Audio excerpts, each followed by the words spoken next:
Labis na ipinagtataka ng mga fans ni Paolo Avellino kung bakit nadadamay ang aktor sa nagaganap na away ni Kim Chiu at ng kanyang mga kapatid.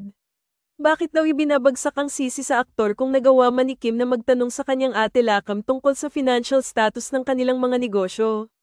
Kahit sabihin pang magkapatid sila ni Lakam, karapatan pa rin ni Kimi na alamin ang kinikita ng kanilang negosyo na milyon ang kanyang ipinuhunan. Pero ayon sa ilang malalapit sa pamilya nila, nagbago raw ang ugali ni Kim mula nang dumating sa buhay niya si Paolo. Malaki ang tiwala ng aktres sa kanyang ate Lakam kaya ipinaubaya niya rito ang pamamahala sa kanilang negosyo. Ngunit naisipan nga ni Kim na alamin ang financial status ng kanilang negosyo at labis niyang ikinalungkot ang natuklasan niya. May ilang nagsasabi na baka si Paolo ang nagsusul kay Kim na alamin ang takbo ng kanilang negosyo. Gulong-gulong ngayon ang isip ng Chinita Princess kung ano ang gagawin sa sitwasyon. Ano ang sa inyo sa balitang ito?